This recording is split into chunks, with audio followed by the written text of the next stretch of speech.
जी अस्सलाम वालेकुम। कैफेट lecture number 73। आज के लेक्चर का आगाज़ करते हैं। आज के लेक्चर में क्या करना हमने, कोई मुश्किल कंसेप्ट्स नहीं, सिर्फ एक तो प्रैक्टिस करनी है हमने उन क्वेश्चंस की जो आपको होम असाइनमेंट के तौर पे दिए थे। कल कुछ क्वेश्चंस प्रैक्टिस हमने डिस्कस कर लिए थे, कुछ क्वेश्चन डिस्कशन होने से रह गए थे, वो डिस्कशन कंप्लीट करेंगे। सिर्फ दो नई सिचुएशन डिस्कस करेंगे, एक बिजनेस रिलेशनशिप, एक इंड्यूसमेंट्स। बिजनेस रिलेशनशिप और इंड्यूसमेंट्स, ये दो कंसेप्ट्स ने। पहले केस स्टडीज की तरफ, डिस्कशन की तरफ। कोई होम असाइनमेंट में कोई ऐसा क्वेश्चन हो जो डिस्कस करना चाहते हो कर लीजिए, और ये परसों वाली होम असाइनमेंट भी इसमें शामिल है, उसमें से भी कोई क्वेश्चन डिस्कस करना हो कर ले। मेरा ख्याल है 21 तक हमने कर लिए थे। 22 का बी पार्ट कह रहा है फॉर ईच एथिकल थ्रेट। अच्छा पहले तो ये बताइए 22 हमारा क्वेश्चन जो है, ये क्वेश्चन पिछले कुछ क्वेश्चन जैसे ये है 17 इससे, या ये 14 इससे कैसे डिफरेंट है? इन क्वेश्चन में part A, part B, part C, part 1, 2, 3, 4 करके उससे सिचुएशंस दिए हैं, जबकि जो 22 है कंटिन्यूस पैराग्राफ है। कंटिन्यूस पैराग्राफ फॉर्म में जब हमें क्वेश्चन देता है और हमें रिक्वायरमेंट में, देखिए रिक्वायरमेंट सेम वही है कि एथिकल थ्रेट्स आइडेंटिफाई करें, और हर थ्रेट पे आपने बताना है कि discuss how the effect of threat can be mitigate, safe guard. इस सिचुएशन में हमें इसको सॉल्व कैसे करना है, याद रखें आपने इस तरह का क्वेश्चन सॉल्व करना है तो इसके दो ऑप्शन हैं आपके पास। पहली ऑप्शन तो ये है कि आप इस तरीके से सॉल्व करने से कि पार्ट, ये आपका क्वेश्चन नंबर आ गया, क्वेश्चन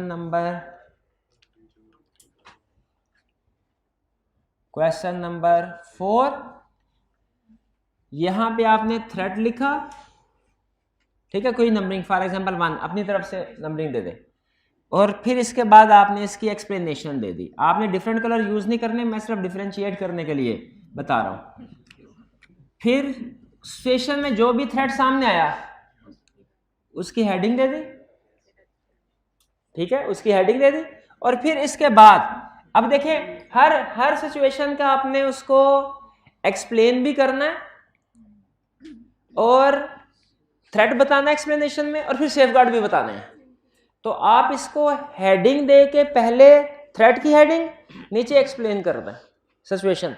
जैसे फॉर एग्जांपल यहां पे कह रहा है होल्डिंग ऑफ फाइनेंशियल इंटरेस्ट, तो आप मुझे 2 मार्क दीजिएगा। होल्डिंग ऑफ फाइनेंशियल इंटरेस्ट, तो हेडिंग में हम लिखेंगे होल्डिंग ऑफ फाइनेंशियल या होल्डिंग ऑफ शेयर्स, उसने जो क्वेश्चन में अल्फाज यूज किए हैं, ये हमने थ्रेट को आइडेंटिफाई किया, ये सॉरी सिचुएशन को आइडेंटिफाई किया जिसकी वजह से थ्रेट अराइज हो रहे हैं। इसके बाद आपने लिखना है नीचे थ्रेट, और थ्रेट को एक्सप्लेन कर दे। This situation creates holding of shares in order client creates self interest threat. फिर इसके बाद नीचे सेफगार्ड। नॉर्मली जब कंटिन्यूसली क्वेश्चन पूछ रहा होता है तो सिग्निफिकेंस रिक्वायर्ड नहीं करता, क्योंकि वो उससे हमारी एक्सपेक्टेशन होती है हम ज़्यादा से ज़्यादा थ्रेट आइडेंटिफाई करें, ज़्यादा से ज़्यादा थ्रेट और सेफगार्ड बताएं। लेकिन बहरहाल to be on safe side आप सिग्निफिकेंस में लिख सकते हैं, सिग्निफिकेंस लिख दें। लेकिन नॉर्मली सिग्निफिकेंस इस तरह के क्योंकि जो कंटिन्यूस क्वेश्चन होता है ना, इसमें 2, 3 या 4 की बजाय समटाइम्स 7, 8 भी थ्रेट सिचुएशन आ जाते हैं जिसमें थ्रेट अराइज होते हैं। तो यहाँ पे उसका फोकस क्या होता है, थ्रेट और उसके सेफगार्ड का, सिग्निफिकेंस के ऊपर उसका फोकस नहीं होता। तो जब कंटिन्यूस केस स्टडी आए उसमें ज्यादा सिचुएशंस ऐसी होती हैं जिनमें थ्रेट क्रिएट हो रहा होता है, तो ऐसी सिचुएशंस में सिग्निफिकेंस को मिट किया जा सकता है, क्योंकि अगर सिग्निफिकेंस को इंक्लूड करेंगे आपका क्वेश्चन बहुत ज्यादा लेंथी हो जाएगा। और इस तरह की रिक्वायरमेंट में कभी भी उसने सिग्निफिकेंस नहीं पूछा। अगर पूछे तो फिर तो हम पे लाजमी हो जाता है ना कि क्वेश्चन छोटा है कि बड़ा है। अगर उसने सिग्निफिकेंस पूछी तो हमने उसको लाजमी बतानी है, ठीक है। अगर पार्ट में उसने आंसर दिया है और हर पार्ट में मार्क्स ज्यादा 3 या 4 नंबर का हर पार्ट, तो हम उसमें क्या करते हैं, फिर हम उसमें थ्रेट्स भी बताते हैं, सिग्निफिकेंस भी और सेफगार्ड, अल्लाह ताला पार्ट उसने दिया हो। लेकिन जब इस तरह की कंटिन्यूस केस स्टडी हो तो याद रखिए इसमें मार्क्स कम और सिचुएशन ज़्यादा होती हैं, मार्क्स कम और सिचुएशन ज़्यादा होती हैं। जैसे इस क्वेश्चन के अगर आप देखें कितने मार्क्स हैं, इस क्वेश्चन के 6 मार्क्स, तो आप देखेंगे 6 मार्क्स हैं इसके थ्रेट्स के और 6 है सेफगार्ड के, 12। इसमें कोई सिचुएशन कम से कम 6 तो लाजमी होंगी, हो सकता है 8-9 सिचुएशन भी आ जाए। तो अब फर्ज कीजिए अगर 6 सिचुएशन भी हो इसमें जिनसे थ्रेट, इसका मतलब है थ्रेट और सेफगार्ड के 2 नंबर है, 2 नंबर की सिचुएशन, तो सिर्फ थ्रेट और सेफगार्ड ही लिख देना काफी है। ठीक है, इसमें आपको सिग्निफिकेंस के फैक्टर्स लिखने की जरूरत नहीं है। क्यों नहीं है भला, क्यों नहीं है? हालांकि नॉर्मली तो हम सिग्निफिकेंस जरूर लिखते होते हैं क्योंकि कंटिन्यूस केस स्टडी है और इसमें बहुत सी सिचुएशंस ऐसी आएंगी जिनमें थ्रेट राइज होता है, हमारा सोल्यूशन बहुत ज्यादा लेंथी हो जाएगा। ठीक है, अगर आपकी स्पीड बहुत अच्छी है, सिग्निफिकेंस लिखना चाहते हैं तो लिख सकते हैं, वरना इस तरह के लेंथी केस स्टडी में रिक्वायर्ड नहीं होती। आपके पास 2 तरह के ऑप्शन है प्रेजेंटेशन की, एक तो हेडिंग दीजिए, फिर थ्रेट लिखें, सेफगार्ड लिखें, 1 2 3 1 2 3। दूसरी प्रेजेंटेशन की ऑप्शन क्या है जो ज्यादा बेहतर है, जो मैं ज्यादा रिकमेंड करता हूं, वो ये कि दरमियान में लाइन लगाइए, लेफ्ट साइड पे लिखिए थ्रेट, राइट साइड पे लिखिए सेफगार्ड। अब ये वाला जो हिस्सा है ना, ये वाला हेडिंग और थ्रेट वाला, ये आपका इधर आ जाएगा, और जो सेफगार्ड्स वाला है, सेफगार्ड्स वाला हिस्सा है वो आपका इधर आ जाएगा। ये यहां पे नीचे आपने लगानी है लाइन, फिर उसके बाद अगली हेडिंग, नेक्स्ट थ्रेड और उसके सेफगार्ड, फिर लाइन लगानी है, अगली हेडिंग, ये वाली। यानी एक प्रेजेंटेशन है, दोनों में फर्क क्या है, एक में थ्रेट और सेफगार्ड ऊपर नीचे डिस्कस हो रहे हैं और एक में आमने सामने। आमने सामने की प्रेजेंटेशन ज्यादा बेहतर है एग्जाम पॉइंट ऑफ व्यू से, क्योंकि ये प्रेजेंटेशन आपकी और भी बहुत सी केस स्टडी में यूज होगी, इंटरनल कंट्रोल की केस स्टडीज में ये प्रेजेंटेशन यूज होगी। ठीक है, मैनेजमेंट लेटर भी जब हम देते हैं उसमें ये प्रेजेंटेशन यूज होगी। तो बेहतर है कि आप इस रिस्क असेसमेंट, उसकी अप्रोच, रिस्क को आइडेंटिफाई करें, उसके प्रोसीजर लिखे, उसमें भी सिमिलर अप्रोच यूज होगी, यही फॉर्मेट यूज होगा। सिचुएशन के लिए अलग सेफगार्ड लिखेंगे जी हाँ, अहम चीज क्या है, ये दोनों प्रेजेंटेशन वैसे अलाउड है, आप चाहें तो जिस मर्जी प्रेजेंटेशन के मुताबिक क्वेश्चन अटेम्प्ट कर सकते हैं, ये भी अलाउड है, ये भी अलाउड है। रिकमेंडेड मेरी अप्रोच क्या है जो मैं आपको रिकमेंड कर रहा हूं, टेबल फॉर्म में आपने साथ। जो अप्रोच एक्सेप्टेबल नहीं है वो क्या है कि सारे के सारे थ्रेड्स इकट्ठे लिख दिए और फिर सारे के सारे सेफगार्ड इकट्ठे लिख दिए, ये अप्रोच कभी भी एक्सेप्टेबल नहीं है, क्योंकि इसमें भी पता चल रहा है कि किस थ्रेड का क्या सेफगार्ड है, किस सिचुएशन में क्या थ्रेड है, क्या सेफगार्ड है, इसमें भी पता चल रहा है किस सिचुएशन में क्या थ्रेड है, क्या सेफगार्ड, अगली सिचुएशन में क्या थ्रेड है, क्या सेफगार्ड, उससे अगली सिचुएशन में क्या थ्रेड क्या। लेकिन अगर सारे थ्रेड इकट्ठे कर देंगे, सारे सेफगार्ड, तो वो लिंक नहीं बन सकेगा कि ये सेफगार्ड किस सिचुएशन का है, कौन से वाले थ्रेड से रिलेट करता है, ये सेफगार्ड किस सिचुएशन का है। तो इसीलिए सारे थ्रेड्स इकट्ठे लिख देना, सारे सेफगार्ड इकट्ठे लिख देना, ये एक्सेप्टेबल नहीं है। हाँ, पहले थ्रेड लिख के एक सिचुएशन के थ्रेड, उसके सेफगार्ड, फिर अगली सिचुएशन के थ्रेड, उसके सेफगार्ड, फिर तीसरी सिचुएशन के थ्रेड, उसके सेफगार्ड, ये एक्सेप्टेबल है। ऊपर नीचे भी कर सकते हैं, और लेफ्ट पे सिचुएशन और थ्रेड, राइट पे सेफगार्ड, फिर लाइन लगा के लेफ्ट पे थ्रेड, सिचुएशन और थ्रेड, उसके सेफगार्ड, ये भी एक्सेप्टेबल है। और मैं रिकमेंड करता हूं आपको टेबल फॉर्म। क्लियर हो गया प्रेजेंटेशन कैसे देनी है कोड ऑफ एथिक्स की। अगर तो वो 1-2 करके करता है, उस सूरत में भी आपके पास ऑप्शन है, आप चाहे तो 1 करके टेबल फॉर्म में थ्रेट और सेफगार्ड, चाहे तो स्टेटमेंट फॉर्म में लिख दे। ठीक है, 1-2 करके देता है तो उस वक्त स्टेटमेंट फॉर्म में कर देना ज्यादा मेरा ख्याल बेहतर होगा कि पार्ट ए लिख दिया ऊपर, फिर हमने उसके सिचुएशन और थ्रेट, और फिर नीचे सेफगार्ड, फिर पार्ट 2 आ गया, या अगले सफे पे पार्ट 2 आ गया, फिर थ्रेट और सेफगार्ड। प्रेजेंटेशन समझ आ गई कोड ऑफ एथिक्स किस तरीके से देनी है। ये भी एक्सेप्टेबल, ये भी एक्सेप्टेबल, रिकमेंडेड। ये जो एक्सेप्टेबल नहीं है वो क्या है, सारे थ्रेड कट, सारे सेफगार्ड। अच्छा, यहाँ पे स्टूडेंट बाजू का ये क्वेश्चन पूछते हैं, सर उसने तो कहा हुआ है पार्ट 1 में थ्रेड्स बताओ और पार्ट 2 में कहा हुआ है सेफगार्ड बताओ, तो हमने तो हर पार्ट को अलहदा करना है। याद रखें इस तरह के क्वेश्चन में जब पार्ट 1 और पार्ट 2 एक दूसरे के ऊपर डिपेंडेंट हो, इसमें देखें पार्ट 2 पार्ट 1 पे डिपेंडेंट है। आप ऐसा नहीं कर सकते कि पार्ट 1 एक सफ़े के ऊपर सारे थ्रेड्स लिख दे, दूसरे सफ़े के ऊपर सारे सेफगार्ड लिख दे, ऐसा नहीं कर सकते। आपको थ्रेड के साथ ही उसका सेफगार्ड लिखना पड़ेगा, सिचुएशन लिख के उसके साथ ही सेफगार्ड लिखना पड़ेगा। तो इस तरह की सिचुएशन में आप सेम पेज के ऊपर पार्ट 1 और पार्ट 2 दोनों कर सकते हैं। वैसे आई कैप पहले इस तरह के क्वेश्चन देता था, अब जब से उसने वो सेम पार्ट वाला रूल निकाला ना, अब वो पार्ट इस तरह का क्वेश्चन जिसमें दोनों पार्ट से एक दूसरे पे डिपेंडेंट हो, वो पार्ट 1 और 2 करके नहीं देता, बल्कि वो कंटिन्यूस एक ही लाइन में रिक्वायरमेंट में कर देता है।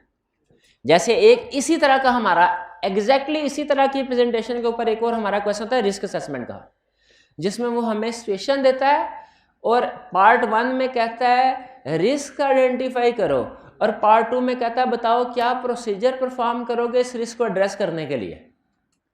उस तरह के क्वेश्चन पार्ट 1 और पार्ट 2 लगा। लेकिन अब देखें क्या उस तरह के क्वेश्चन में हम सारे रिस्क इकट्ठे और सारे प्रोसीजर इकट्ठे कर दें कि पहले एक रिस्क बताएं उसके फिर प्रोसीजर बताएं, उसको एड्रेस करने के लिए क्या प्रोसीजर है, फिर अगला रिस्क बताएं और उसके प्रोसीजर बताएं, फिर तीसरा उस, यानी पता चल रहा हो कि कौन से प्रोसीजर किस रिस्क से रिलेट कर रहे हैं। ऐसे प्रेजेंटेशन होनी चाहिए ना। बिल्कुल वहां पे भी मैं आपको यही सिखाऊंगा कि आपके पास दो ऑप्शन हैं, चाहे तो ऊपर रिस्क की हेडिंग दे दें और फिर प्रोसीजर लिख दें, फिर अगले रिस्क की हेडिंग, फिर उसके प्रोसीजर, फिर अगला रिस्क उसी प्रोसीजर, या लेफ्ट साइड पे रिस्क लिख लें, राइट साइड पे प्रोसीजर लिख लें, दोनों एक्सेप्टेबल है। रिकमेंड क्या करूंगा आपको उस वक्त, ये टेबल वाला, क्योंकि ये फॉर्मेट हमारा बहुत सी जगह पे यूज हो जाता है।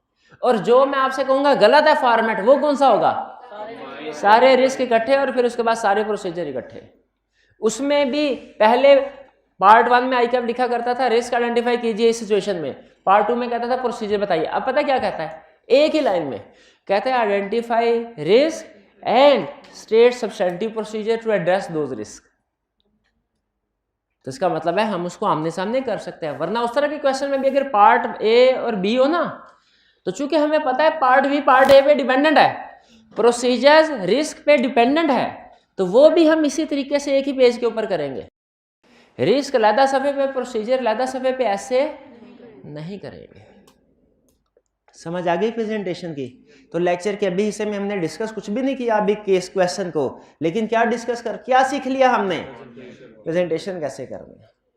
तो बताइए इस तरह के क्वेश्चन में क्या मैं पहले सफ़े पे सारे थ्रेड्स आइडेंटिफाई कर लूं और दूसरे सफ़े पे सारे प्रोसीजर्स बता दूं, कोर्स ऑफ एक्शन तो चलेगा नहीं चलेगा। अच्छा मुझे बताइए कि इसमें क्या मुझे सिग्निफिकेंस लिखनी है, हालांकि नॉर्मली थ्रेड्स को डिस्कस करते हुए सिग्निफिकेंस उसका नेसेसरी पार्ट समझी जाती है, लेकिन क्योंकि ये कंटिन्यूस केस स्टडी है, इसमें सिचुएशन बहुत ज़्यादा है जिनसे थ्रेड्स आइडेंटिफाई होता है, जो थ्रेड को क्रिएट कर रही होती है, तो हमने हर एक के साथ सिग्निफिकेंस नहीं लिखना, वरना क्वेश्चन हमारा बहुत लेंथी हो जाएगा। क्लियर हुआ ये बात? चलिए अब बताइए इसमें इशू क्या है। Second point, you have been asked to start. Yeah. Zoe is currently studying for her first set of cases. Para you have been, हाँ हम है कौन, कह रहा है you are the audit manager in the firm of Ali and Company. This is the first time you have worked on one of firm's established clients, Star Company. इस client पे हम मैनेजर है, पहली दफा इस क्लाइंट को audit करने के लिए जा रहे हैं। Main activity star company is providing investment advice to individual regarding saving for retirement. वो purchase of shares and investment advice provide करता है, रेगुलेटेड बाय, ठीक है। अब you have been asked to start the audit planning for star company by mister Sun, a partner in Ali and company. एक partner ने कहा है हमसे कि आप प्लानिंग स्टार्ट करें। ऑडिट में पहले प्लानिंग होगी ना। कह रहे mister Sun has been engagement partner for star company for the previous 9 years। Previous 9, 4th year से आपको पता है थ्रेड राइज हो जाता है। ये कौन सा वाला केस कौन सा है, लॉन्ग एसोसिएशन वाला, शाबाश। तो आपने long association creates self interest familiarity thread, ठीक है। आगे इसमें तो कोई प्रॉब्लम नहीं है आपको। फिर कह रहे हैं 9 years and so has excellent knowledge of the client. अब ये हमें घुमाने के लिए एक्सीलेंट नॉलेज की बात की है, क्योंकि जाहिर है इतने साल काम तो एक्सीलेंट नॉलेज तो हो गई, लेकिन क्या एक्सीलेंट नॉलेज की वजह से हम 9 years को भूल जाएं? नहीं, थ्रेट राइज होगा. Mister Sun has informed you that he would like his daughter Zoya to be part of the audit team this year. Zoya is currently studying for her first set of fundamental papers for her ACCA qualification. ACCA का question वो कह रहे हैं ACCA qualification का जो पहला AFC paper है, PRC के पेपर है, ये वो पढ़ रही है. अच्छा, इसमें बताइए कोई प्रॉब्लम है? हाँ, ये देखना पड़ेगा. ये कॉम्पिटेंस का इशू लग रहा है कि हमारे टीम में एक जूनियर इनएक्सपीरियंस. अच्छा, इसमें मसला कोई नहीं होता, क्योंकि जाहिर है हर किसी ने पहली ना पहली दफ़ा तो ऑडिट सीखना ही होता है. आप भी जब किसी क्लाइंट, जब पहली दफ़ा किसी टीम का हिस्सा बनने के लिए जाएंगे तो प्रोबेबली आपका भी जो नॉलेज है वो इसी लेवल का होगा. और वैसे भी आपको पता है ICAP ने भी, आपको पता है ग्रेजुएशन के बाद भी आर्टिकल स्टार्ट कर सकते हैं ना, तो इजाज़त दी हुई है. लेकिन हमने ये देखना होगा कि क्या टीम में ओवरऑल कॉम्पिटेंस है इस एंगेजमेंट को परफॉर्म करने की. अगर एक आधा टीम मेंबर इस तरह के नॉलेज, लो नॉलेज का आप इंगेज कर लेते हैं, उसमें कोई प्रॉब्लम नहीं है. लेकिन अगर ज़्यादा टीम मेंबर्स आपके इनएक्सपीरियंस्ड है, एडिक्वेट नॉलेज नहीं है, तो फिर प्रॉब्लम हो सकते हैं. ठीक है, तो ये बहरहाल इस पे हम कॉम्पिटेंस पे कमेंट कर सकते हैं कि team seems not to be competent enough to perform the engagement. ठीक है. अच्छा, अब इसमें क्या कोई फेमिलियरिटी थ्रेट राइज होता है? जोया के टीम का हिस्सा बनने, वो पार्टनर की बेटी है, थ्रेट राइज होता है? इसकी वजह से कोई थ्रेट राइज नहीं होता. थ्रेट उस वक्त राइज होता अगर जोया क्लाइंट में काम कर रहे होते, उस वक्त थ्रेट राइज होता. ये क्लियर हुई है बात? Next, mister Sun also informed you that mister for the audit senior received investment advice from stock company during the year and intends to do the same. ये हमने आज स्टडी करना है बिजनेस रिलेशनशिप में. Business relationship हमारा कल का plan था, लेकिन कल हमने डिस्कस नहीं किया, तो इस लर्निंग ऑब्जेक्टिव को आज डिस्कस करेंगे. बिजनेस रिलेशनशिप का मतलब क्या होता है कि ऑडिटर और क्लाइंट ये दोनों मिलके कोई बिजनेस एक्टिविटीज कर रहे हों.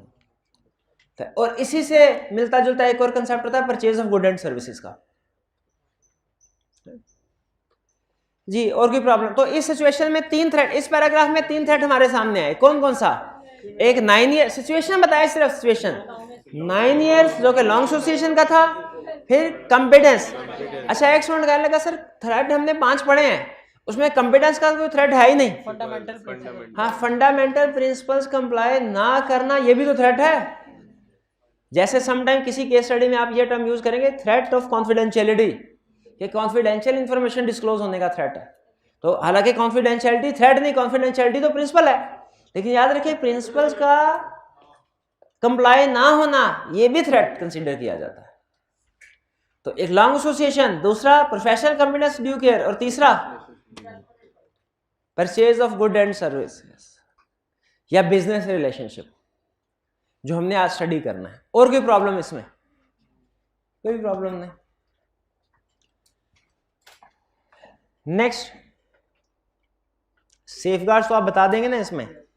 लॉन्ग एसोसिएशन के केस में क्या 9 ईयर से पार्टनर है, क्या रोटेट करते हैं और फिर क्वालिटी कंट्रोल रिव्यू. शाबाश.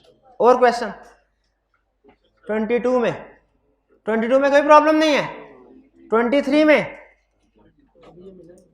नहीं, 23 आपको दिया नहीं साइन. और 24 था, 24 में कोई प्रॉब्लम?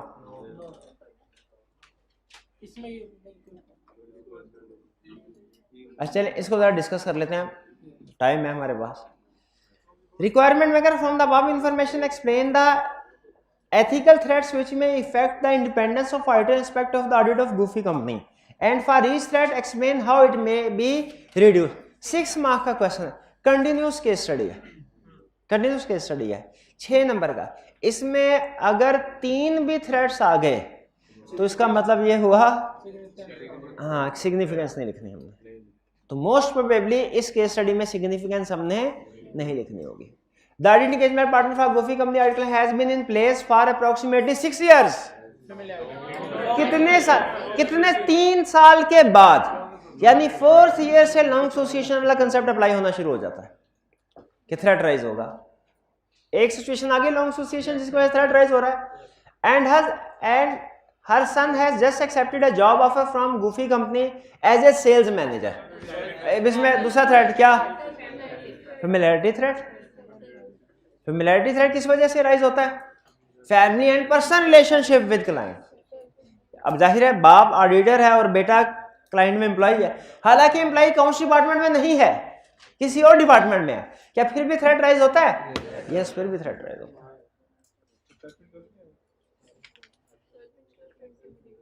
किस सिचुएशन की वजह से? फैमिली एंड पर्सनल रिलेशनशिप की वजह से। आपने शायद याद है, हमने फैमिली एंड पर्सनल रिलेशनशिप की वजह से 3 थ्रेट आइडेंटिफाई किए हुए हैं, familiarity threat, self interest threat, intimidation threat. अब नहीं, अब पूछे इंटिमिडेशन थ्रेट कैसे राइज होता है, पता है? अच्छा, आप पूछे सेल्फ इंटरेस्ट थ्रेट कैसे राइज होता है, वही पता? अच्छा चले, और फेमिलियरिटी थ्रेट तो पता है, वो तो मुझे भी पता है। हाँ जी, तो अच्छा, फिर इसके बाद Goofy company has suggested that the external audit fee should be renegotiated with at least 20% of the fee being based on profit after tax of the company. Contingent fee. Shares वाली, हाँ sorry, this role would entitle him to share in Goofy company as part of his remuneration package. तो इसका मतलब क्या हुआ कि अब इसमें holding share, holding financial interest वाला कंसेप्ट भी आया। तो 4 थ्रेड्स आ गए इसमें, 4 थ्रेड्स छोटी सी केस स्टडी में। तो बताइए 4 थ्रेड्स हैं, उनके साथ सेफगार्ड्स भी लिखने हैं, खुद जजमेंट अप्लाई करे, क्या सिग्निफिकेंस वाले पॉइंट लिखने चाहिए? नहीं लिखने चाहिए। डन। और की क्वेश्चन 17 का थर्ड पार्ट।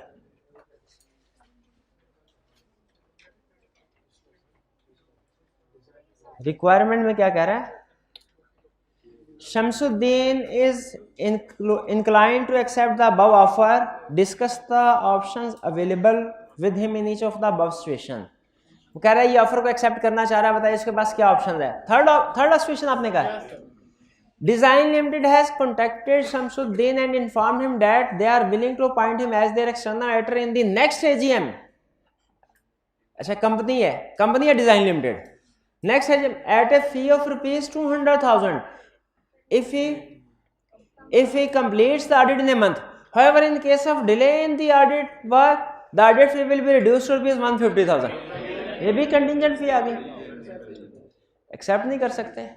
अच्छा, जो अर्ली रेट पे, तो मैंने आपको बताया था अर्ली रेट पे फीस चार्ज कर सकते हैं, तो उस हिसाब से जैसे टाइम बढ़ता है फीस उस वक्त बढ़ती है, कम होने से फीस नहीं बढ़ती, टाइम कम होने से तो फीस कम। तो यहाँ पे क्या कह रहा है कि अगर आपने ज्यादा टाइम लिया तो फीस कम हो जाएगी।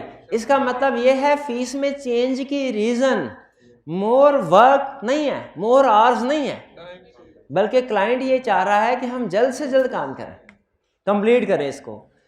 रिस्क है sufficient appropriate audit evidence obtain नहीं कर सकेंगे ज्यादा फीस लेने के चक्कर में। ये भी कंटिंजेंट फी है, कंटिंजेंट फी, ये बेसिकली कंटिंजेंट फी है। नहीं, वो तो आगे आपको उसकी मैंने जस्टिफिकेशन बताई है ना कि क्यों कोड ऑफ एथिक्स इसको डिस्करेज करता है। ये सर में जब रिस्क असेसमेंट करेंगे उसमें मिलता जुलता क्वेश्चन आएगा कि क्लाइंट ने कहा है कि आपने 15 दिन के अंदर अंदर ऑडिट कंप्लीट करना है, हालांकि नॉर्मली ऑडिट 1 महीने में कंप्लीट होता है ईयर एंड के बाद। क्वेश्चन में ये कहा होगा उसने, तो क्लाइंट आपको टाइम कम दे रहा है, स्ट्रिक्ट डेडलाइन है, तो इसका रिस्क क्या होता है फिर कि हम sufficient appropriate audit evidence obtain नहीं कर सकें। हो सकता है काम जल्दी करने के चक्कर में हम कुछ रिक्वायर्ड प्रोसीजर ओमिट कर दें। जी क्लियर हो गया ये? तो ये कंटिंजेंट फी की तरफ जा रहा है। क्या कंटिंजेंट फी चार्ज कर सकते हैं हम क्लाइंट को? No sir. एश्योरेंस फीस में तो, एश्योरेंस एंगेजमेंट में तो नहीं कर सकते, नॉन एश्योरेंस एंगेजमेंट में भी नहीं कर सकते ऑडिट क्लाइंट को। ठीक है, और की क्वेश्चन 15 का ए भाई ये क्लियर हो गया जिन स्टूडेंट ने पूछा था।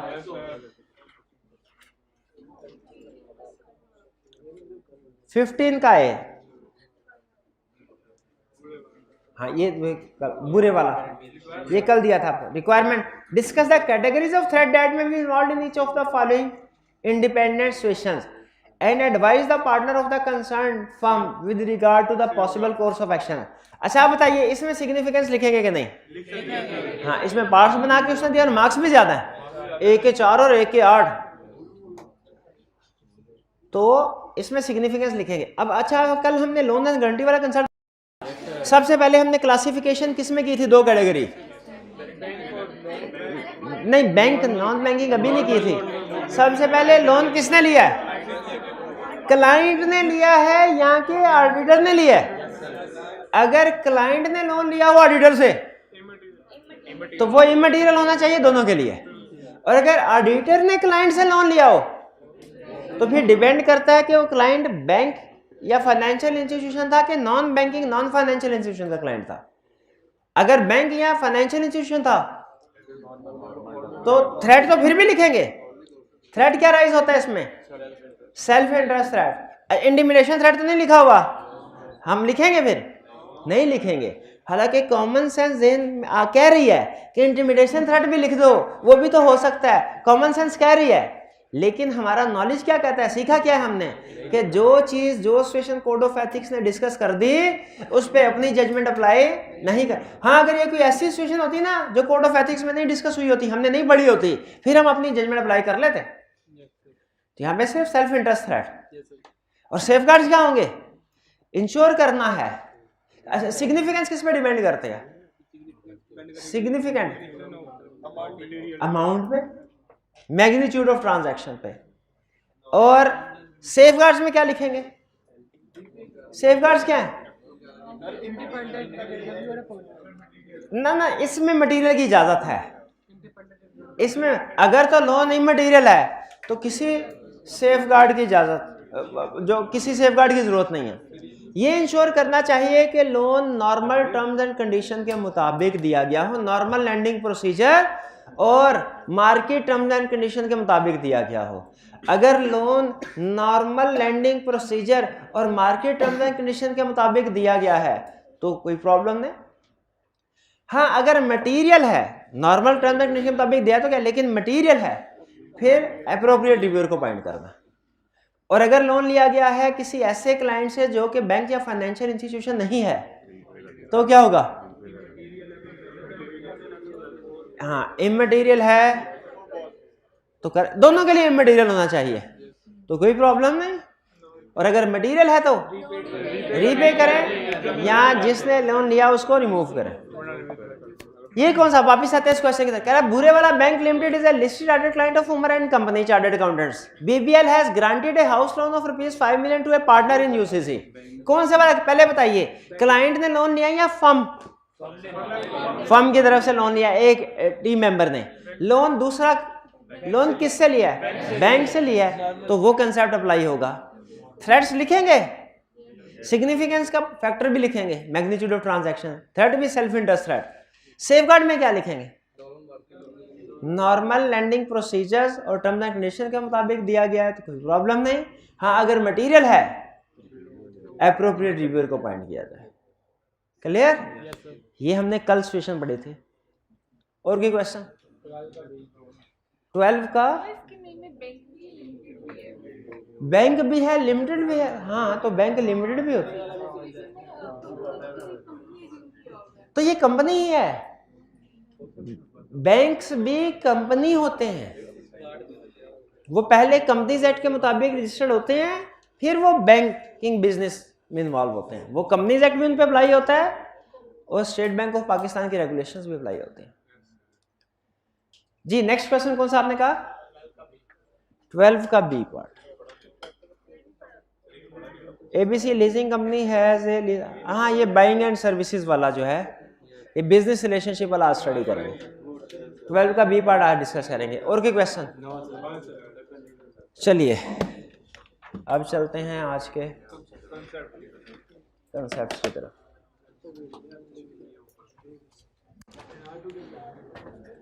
आज हमने 2 कंसेप्ट स्टडी करने हैं, एक बिजनेस रिलेशनशिप, दूसरा इंड्यूसमेंट्स।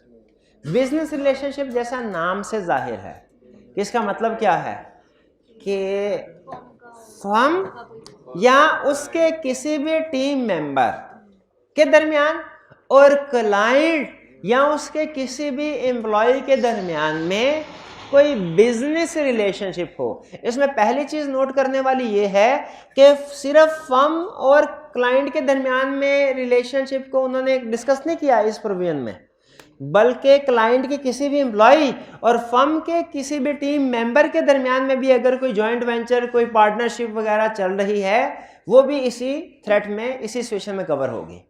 पहली चीज हमने क्या सीखी, business relationship includes relationship between company and firm plus also employees of company और इंडिविजुअल्स एट फर्म, इन दोनों के दरमियान में भी रिलेशन, बिजनेस रिलेशनशिप।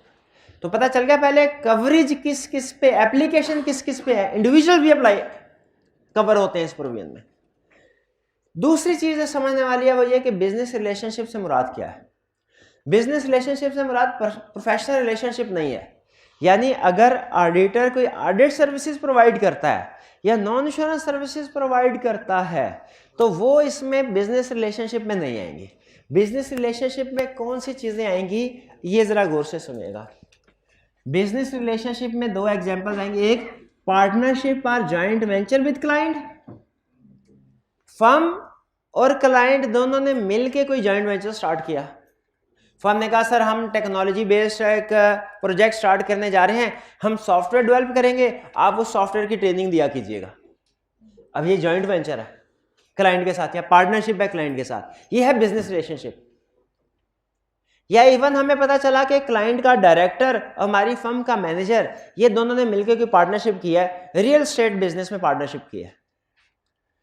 ये क्या, कौन सी एग्जांपल है बिजनेस रिलेशनशिप के, ऑडिट फर्म और क्लाइंट के दरमियान। और एग्जांपल, अच्छा ये दूसरी एग्जांपल भी गौर से समझिए। Client obtains goods and other services from team member or his relative.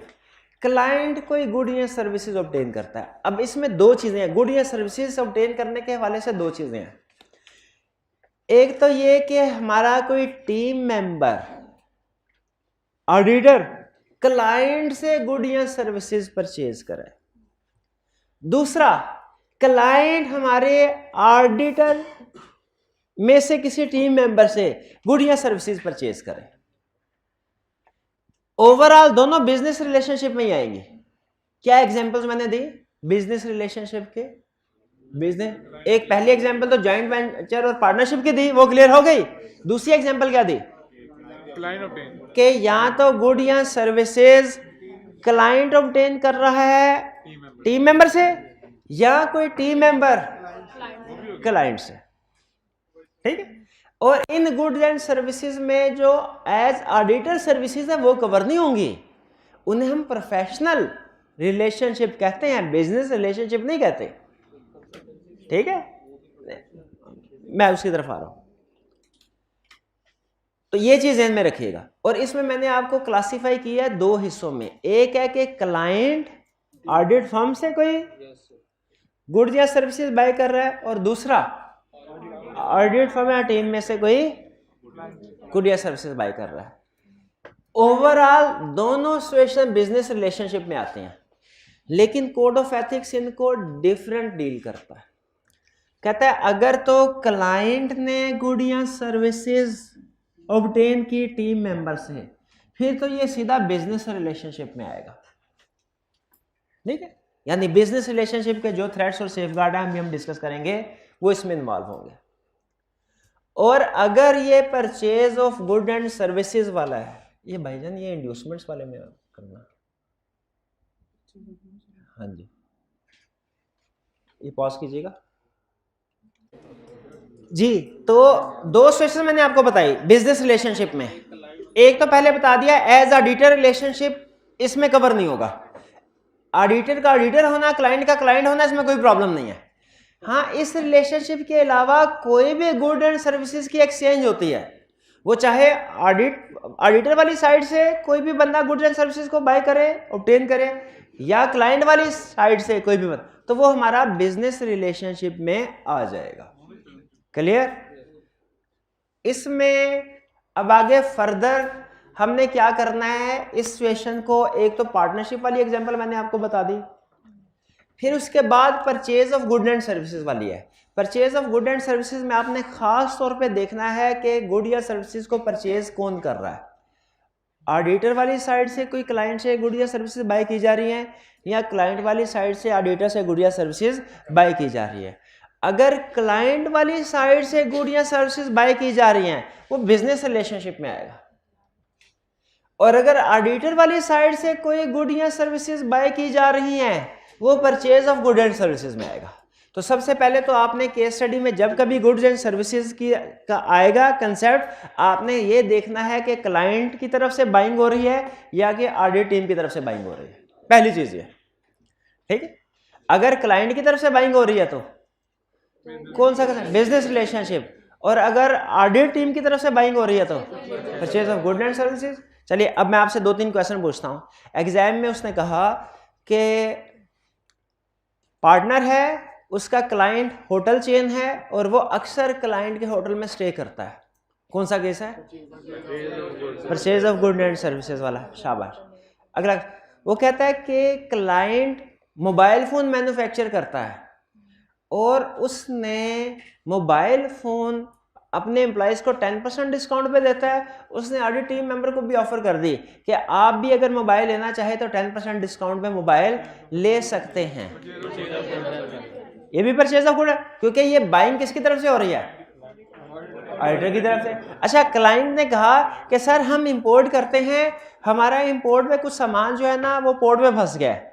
Audit team member में से सीनियर ने कहा कि मेरा भाई जो है वो फॉरवर्डिंग एजेंट है, ट्रांसपोर्टर है, वो आपका सामान वहां से छुड़वा के आपके हेड ऑफिस में डिलीवर करवा देगा। ये बिजनेस रिलेशनशिप की एग्जांपल। क्लाइंट कहता है सर मुझे कोई अच्छा, ऑडिट टीम मेंबर में से आज क्वेश्चन किया था, जो मैनेजर है वो क्लाइंट से कोई बिजनेस एडवाइस लेता है।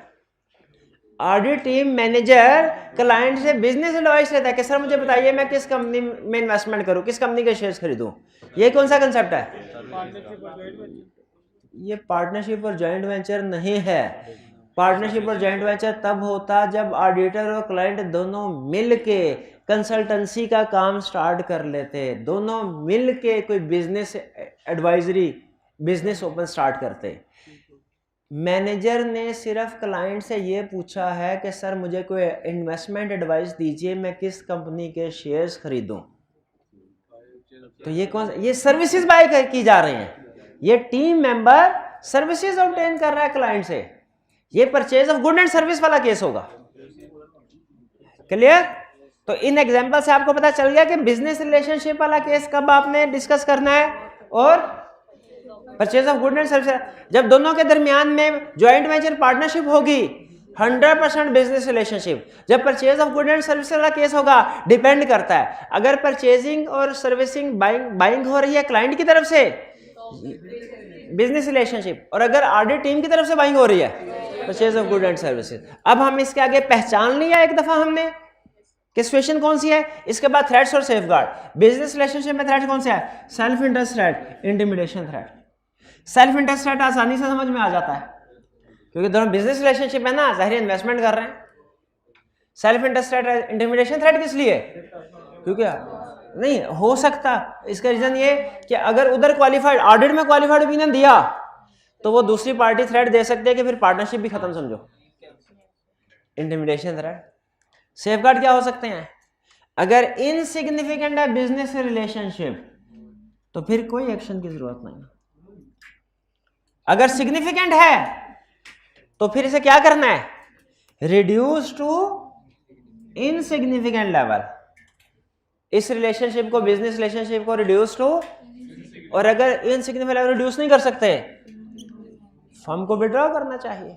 अब बताइए, अगर आपको ये कह दे कि डायरेक्टर और इधर से जो हमारा पार्टनर है ये आपस में मिलके प्रॉपर्टी का बिजनेस करते हैं, पार्टनरशिप है, सबसे पहले पहचानिए सिचुएशन कौन सी है? Business relationship. थ्रेट कौन सा राइज होता है? सेल्फ इंटरेस्ट थ्रेट और इंटिमिडेशन थ्रेट। सेफगार्ड्स क्या हैं? सबसे पहले देखेंगे अगर इनसिग्निफिकेंट है कोई प्रॉब्लम नहीं, और ये सिग्निफिकेंट है तो जो कि लग रहा है तो फिर या तो इसको रिड्यूस करें इनसिग्निफिकेंट लेवल तक, या इंडिविजुअल को रोटेट कर दें, अगर इंडिविजुअल को रोटेट नहीं कर सकते तो फिर विड्रॉ कर ले। एग्जाम में अगर आपसे ये पूछे पार्ट 1 फर्म का एक ही पार्टनर है, विड्रॉ। पार्ट 2 फर्म के मल्टीपल पार्टनर्स हैं, रिमूव कर दें, रोटेट कर दें, किसी दूसरे पार्टनर को आल्टर अपॉइंट कर दें। ये क्लियर हो गया। अब आते हैं उस कंसेप्ट की तरफ जो आईकैप ने सबसे ज्यादा पूछा हुआ है। सबसे ज्यादा क्या पूछा हुआ है? जब गुड एंड सर्विसेज परचेज की जाती हैं बाय ऑडिटर, ऑडिटिंग, इस सिचुएशन में थ्रेट कौन सा राइज होगा? Self interest threat, self interest. और ये ध्यान में रखिएगा, पहले इसलिए बताया था कि अटेंटिव होकर सुने कि आईकैप ने सबसे ज्यादा आज के लेक्चर में सबसे ज्यादा जो कंसेप्ट पूछा हुआ है वो कौन सा है? Purchase of good and services वाला। थ्रेट कौन सा राइज हुआ? सेल्फ इंटरेस्ट है। फैक्टर्स कौन से हैं जिन पे सिग्निफिकेंस डिपेंड करेगी? Whether normal course of business, क्या ये परचेजिंग क्लाइंट की वो गुड या सर्विसेज परचेज कर रहे हैं जो नॉर्मल कोर्स ऑफ बिजनेस क्या उसकी, या के, और दूसरा परचेज करने से पहले क्या टेंडरिंग प्रोसेस फॉलो किया गया था? कोई अनड्यू फेवर तो एक्सेप्ट नहीं की गई? और मैग्नीट्यूड ऑफ ट्रांजैक्शन क्या है? जैसे फर्ज कीजिए हमारा क्लाइंट है इलेक्ट्रॉनिक अप्लायंसेस बनाने वाली कंपनी, हम सीए फर्म में हमने नया ऑफिस स्टार्ट करना है, नए ऑफिस के लिए हमें 50 एसी खरीदने हैं, और आपको पता चला कि आपके क्लाइंट जो आप फर्म ने अपने ही क्लाइंट से 50 एसी खरीदे, अपने ऑडिट क्लाइंट से 50 एसी खरीदे। बताइए सिचुएशन कौन सी है? परचेज ऑफ, पहचान लिया आपने क्योंकि बाइंग ऑडिट फर्म की तरफ से। Purchase of good and service, threat कौन सा राइज होता है? Self interest threat. सिग्निफिकेंस कैसे वैल्यूएट करेंगे?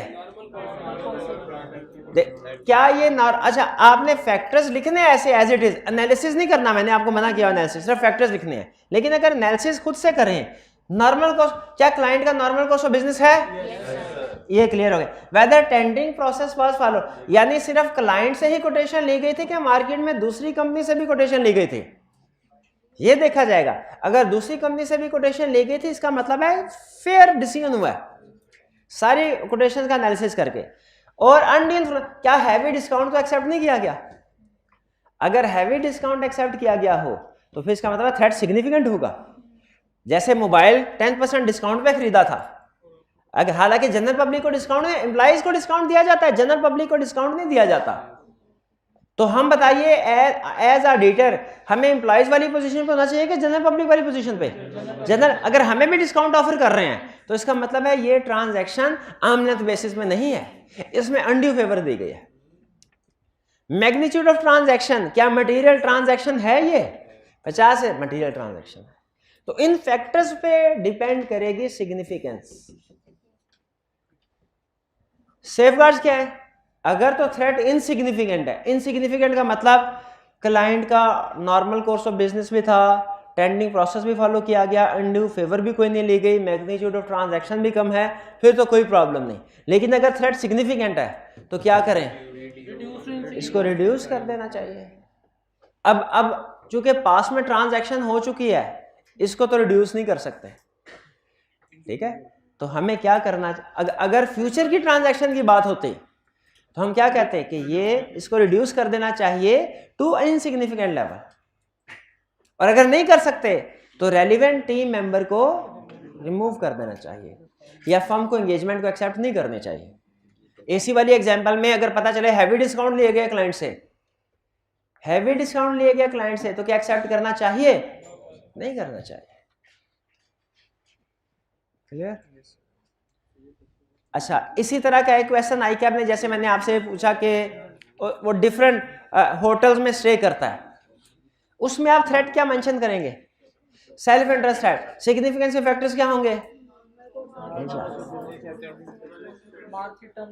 और सेफगार्ड्स रिड्यूस करें टू इनसिग्निफिकेंट लेवल, और अगर रिड्यूस नहीं करता वो पार्टनर अपने स्टेज को, जो होटल में स्टे कर रहा है, उसको रिमूव करके किसी दूसरे को अपॉइंट कर देना चाहिए। या अगर पार्टनर एक ही है तो फिर विड्रॉ कर ले उस एंगेजमेंट से। बिजनेस रिलेशनशिप क्लियर हो गया। इसमें सबसे अहम चीज आपके लिए क्या होगी? Purchase of good and service और बिजनेस रिलेशनशिप दोनों को क्लासिफाई करना करेक्टली। लेवल ऑफ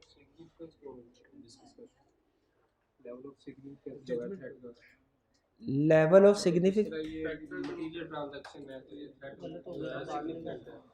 अच्छा, इनका क्वेश्चन ये है कि सर आपने हमें बताया सिग्निफिकेंस के सिर्फ फैक्टर्स लिखा करने हैं, आगे डिस्कशन नहीं करनी कि आपका कंक्लूजन क्या है कि इस सिचुएशन में थ्रेट हाईली सिग्निफिकेंट है कि मॉडरेट है या लो सिग्निफिकेंस है, यही क्वेश्चन है।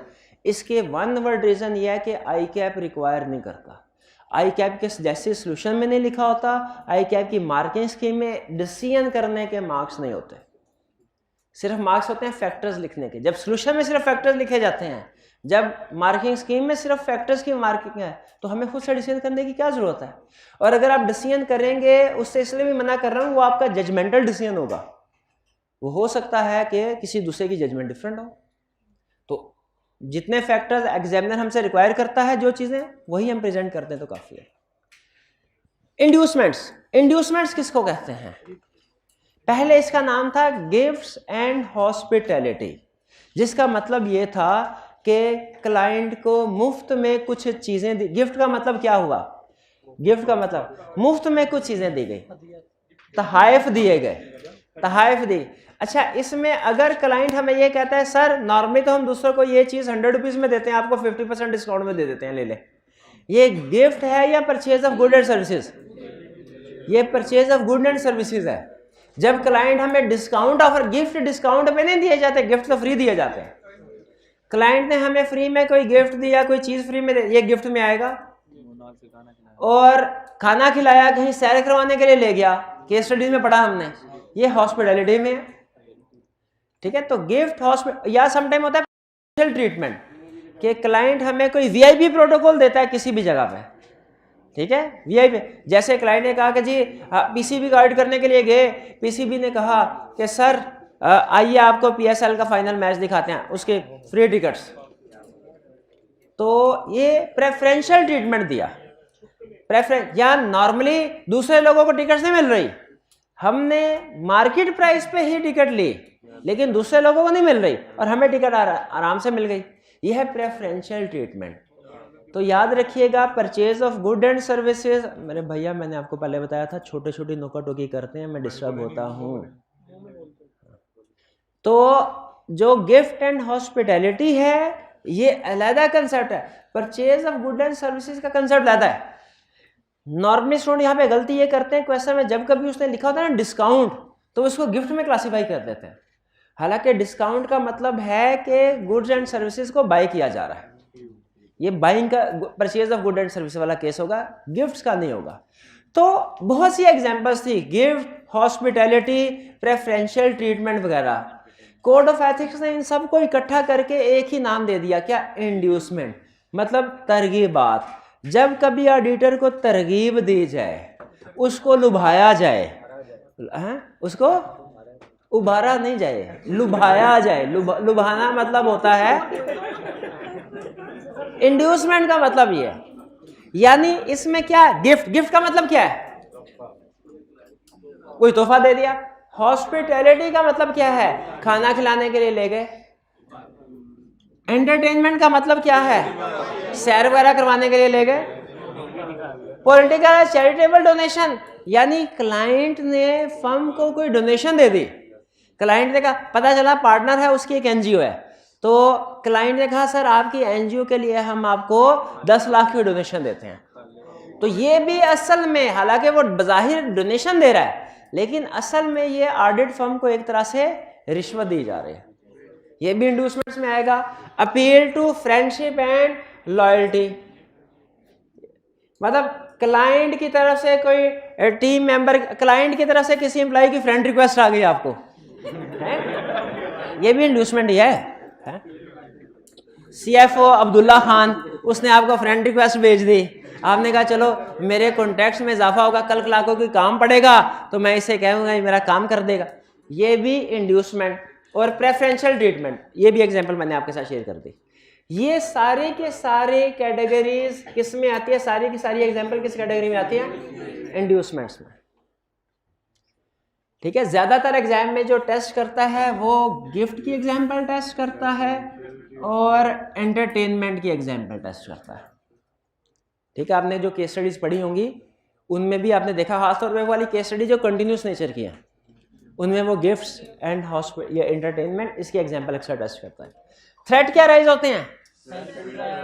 Self interest threat, familiarity threat, intimidation. Self interest threat कैसे? सेल्फ इंटरेस्ट थ्रेट कैसे? भाई गिफ्ट दे रहा है तो कीमती गिफ्ट ही देगा, कोई कैलेंडर थोड़ी दे देगा, कोई पेन का तोहफा थोड़ी दे देगा, कोई कीमती गिफ्ट देगा। सेल्फ इंटरेस्ट थ्रेट राइज होता है। फेमिलियरिटी थ्रेट कैसे राइज होता है? क्योंकि तोहफा देने से दोस्ती बढ़ती है। Familiarity threat. इंटिमिडेशन थ्रेट कैसे राइज होता है? इंटिमिडेशन थ्रेट, भाई आपको तोहफा दिया था ना बाइक का, तो आपने अब क्या करना है, जो हमारी मिस स्टेटमेंट है ना पार्टनर को नहीं डिस्क्लोज करनी, वरना अगर हमारी मिस स्टेटमेंट आपने पार्टनर को डिस्क्लोज की तो हम ये बाइक वाला तोहफा भी पार्टनर को डिस्क्लोज कर देंगे। ये धमकी दे रहा है हमें। या इवन बाज़ औक़ात ऐसा भी होता है कि पार्टनर को गिफ्ट दिए जाते हैं, तो फिर पार्टनर को ये थ्रेट किया जाता है कि अगर आपने क्वालिफाइड ओपिनियन दिया तो हम जनरल पब्लिक को ये बता देंगे कि आपने हम कीमती तोहफे हमसे लेते रहे। तो ये इंटिमिडेशन थ्रेट भी राइज होता है। तो इंड्यूसमेंट से, यानी gifts, entertainment, hospitality, preferential treatment वगैरह से, इंड्यूसमेंट से कौन सा थ्रेट राइज होता है? सबसे ज्यादा आईकैप ने पूछा हुआ है, इंड्यूसमेंट से कौन सा थ्रेट राइज होता है? Self interest threat, familiarity threat, intimidation threat. शाबाश। सेफगार्ड्स क्या होंगे? अगर तो इनसिग्निफिकेंट है इंड्यूसमेंट तो फिर तो कोई प्रॉब्लम नहीं है, लेकिन अगर सिग्निफिकेंट इंड्यूसमेंट है, सिग्निफिकेंट, तो इसको एक्सेप्ट नहीं करना। और क्लाइंट एक्सेप्ट अगर नहीं, क्लाइंट ने ऑफर किया, ये भैया टीम मेंबर है, मैं सीएफ हूं, मैंने इनको ऑफर किया, सर जी ये आप के लिए नई बाइक है,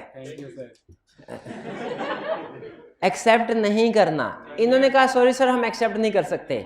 क्या इतना काफी है कि पार्टनर को बताना चाहिए कि सर सीएफओ ने हमें तोहफा देने की कोशिश की है? बताना चाहिए। यही वो कह रहा है कि डिस्क्लोज करना है और डॉक्यूमेंट करना है कि ये क्लाइंट तोहफे देने की कोशिश करता है।